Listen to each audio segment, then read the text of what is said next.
रच राखा, को करी तरक बड़ा वैसाखा। सिया राम जय जय राम। जय श्री राम जी की भक्तों, जय श्री कृष्ण जी की भक्तों, मेरे प्यारे भक्तों, ईश्वर आप सभी का जीवन आनंदमय, मंगलमय, भक्तिमय तथा धर्म के मार्ग पर अग्रसर करें, ऐसी मेरी श्री भगवान जी से प्रार्थना है। मेरे प्यारे कृष्ण भक्तों, आज से हर शनिवार के दिन हम लोग रामचरितमानस से एक चौपाई या एक दोहे का सरल अर्थ करने का प्रयास भगवान श्री कृष्ण जी की कृपा से ही करेंगे। हमारी आज की चौपाई है, होई है वही जो राम रचि राखा, क्यों करी तर्क बड़ा बैसाखा। मेरे प्यारे भक्तों, यह रामायण में बालकांड का प्रसंग उस समय का है जब भगवान शंकर जी माँ सती जी को समझाने का प्रयास करते हैं कि सती, श्री राम कोई साधारण राजा नहीं है, वो परब्रह्म परमात्मा है और सृष्टि में अवतरित हुए हैं। मगर माँ सती जी संशय करती हैं, इसको असत्य समझकर स्वयं भगवान की परीक्षा लेने के लिए चल पड़ती हैं।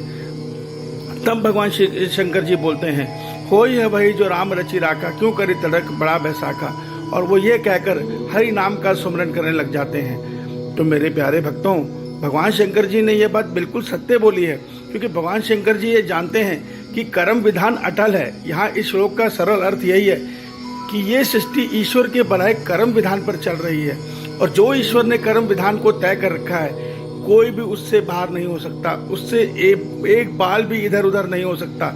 जो होगा कर्म विधान के अनुसार होगा। अर्थात इस सृष्टि का हर प्राणी अपने अपने प्रारब्ध में बंधा हुआ है। जो उसने पूर्व काल में कर्म किए हैं, वो कर्म उसको भोगने ही पड़ेंगे।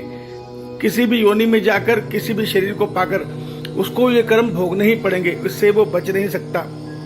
देखिए, कुछ ज्ञानी ये बहस करते हैं कि रामायण में ये भी लिखा है, कर्म प्रधान विश्व रचि राखा, जो जस करी तो तस फल चाखा। अर्थात ये संसार कर्म विधान का कर्म पर चलता है, और जो जिस प्रकार कर्म करता है उसको वैसा ही फल मिलता है। दोनों ही बातें सही हैं, मगर यहाँ पे एक सत्य समझ लीजिए, जो इसका अर्थ ये लगाते हैं कि भाग्य गलत है, केवल कर्म से ही संसार चल रहा है, ये गलत है। देखिए, ये चौपाई का अर्थ ये है कि हम जो आज कर्म कर रहे हैं, वास्तव में कर्म का फल नहीं है, फल है कर्म के भाव का। जिस भाव में आज कर्म कर रहे हैं, आने वाले समय में हमें उसी कर्म के भाव में कर्म फल हमें भोगना ही पड़ेगा। उसके लिए हमें दोबारा जन्म लेना पड़ेगा, नया शरीर पाना पड़ेगा। तो अर्थात आने वाला जीवन हमारा आज का कर्म तय कर रहा है। तो दोनों श्लोक अपनी जगह सही है। वहां पे ये बताया गया है उस श्लोक में कि जो भगवान ने कर्म विधान रच रखा है, उसी कर्म विधान के अनुसार ये संसार चल रहा है। गोस्वामी तुलसीदास जी कोई साधारण मनुष्य नहीं थे, वो बहुत बड़े ज्ञानी थे, जिन्होंने इतने सुंदर रामचरितमानस की रचना की, जिससे आज कलयुग में लाखों लोगों का कल्याण हो रहा है। मेरे प्यारे कृष्ण भक्तों, यही संदेश भगवान ने श्रीमद् भगवद गीता में भी दिया है। भगवान ने कहा है कि मनुष्य के हाथ में केवल कर्म है, कर्म का फल मनुष्य के हाथ में नहीं है। फल उसको उसके प्रारब्ध के अनुसार मिलता है।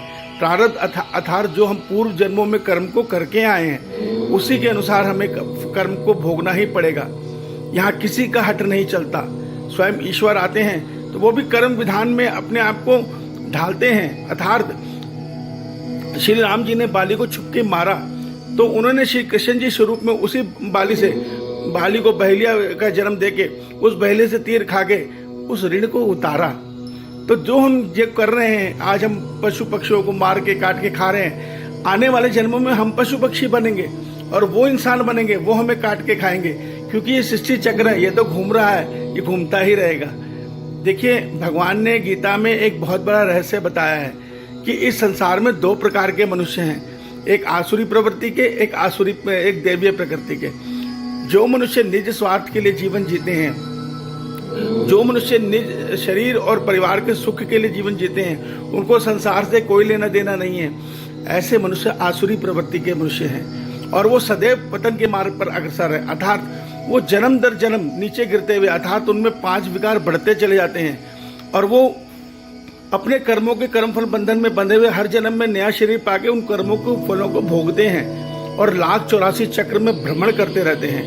दूसरे मनुष्य होते हैं जो दैवीय प्रकृति के हैं, वो क्षमा भावना में जीवन जीते हैं। वो संसार को में अपना केवल एक ही भावना रखते हैं कि मुझे निज हित नहीं, मुझे संसार हित और प्राणी मात्र के हित में जीवन जीना है, उनको फल इच्छा नहीं होती, ऐसे मनुष्यों को भगवान ने दैवीय प्रकृति के बोला है और वो सदैव ऊपर की सीढ़ी चढ़ रहे हैं, अर्थात वो ईश्वर के नजदीक जा रहे हैं। तो मेरे प्यारे कृष्ण भक्तों, एक सत्य को समझ लो कि ये संसार कर्म विधान पर चल रहा है, वो कर्म विधान जो ईश्वर ने तय कर रखा है।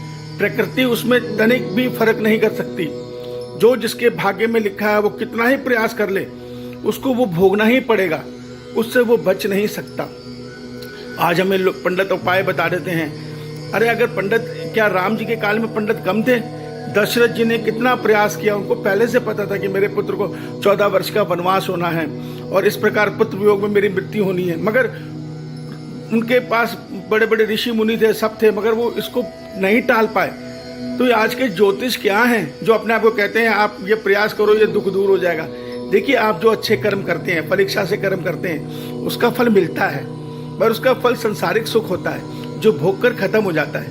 मगर जब वही कर्म निष्काम भावना से होता है तो हमारी आत्मा और मन की दूरी परमात्मा से थोड़ी कम हो जाती है, अर्थात हमारे मन और आत्मा में ईश्वर का साथ हो जाता है। ईश्वर सदैव धर्म का साथ देते हैं, इस सत्य को समझिएगा। ऐसा नहीं है कि परमात्मा कर्म विधान को नहीं बदल सकते, पर परमात्मा हर एक के लिए कर्म विधान नहीं बदलते। परमात्मा कर्म विधान बदलते हैं प्रहलाद जैसे भक्तों के लिए, मीरा जैसे भक्तों के लिए। कहा गया है ना, प्रबल प्रेम के पाले पड़कर प्रभु को नियम बदलते देखा, अपना मान टले टल जाए पर भक्त का मान न टलते देखा। तो मेरे प्यारे भक्तों, ये संसार ईश्वर का है, हम उसकी चेतन, उनका अंश आत्मा है।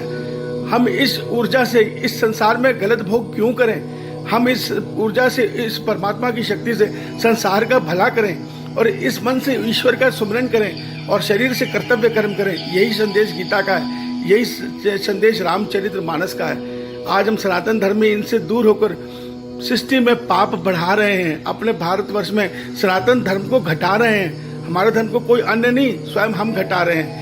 इस सत्य को समझ लीजिए मेरे प्यारे भक्तों, इस सत्य को समझ लीजिए। हमारा ये चैनल बनाने का प्रयास यही है कि आप सब दोबारा सनातन धर्म के नियमों को जानें, समझें। मगर बड़े दुख की बात है कि पूरे दिन में मेरे हर वीडियो को 40, 50, 60 लाख से ज़्यादा लोग नहीं देखते। मत देखो, आप स्वयं श्री रामचरित्र मानस पढ़ो, श्रीमद् भगवद गीता पढ़ो, मगर सनातन धर्म के नियमों को जानो, उसका मनन करो, अन्य को वो बताओ। इसी से हमारा धर्म बढ़ेगा। दूसरे धर्मों को गाली देने से हमारा धर्म नहीं बढ़ेगा। जय श्री राम जी की, जय श्री कृष्ण जी की। ईश्वर आप सभी का कल्याण करे।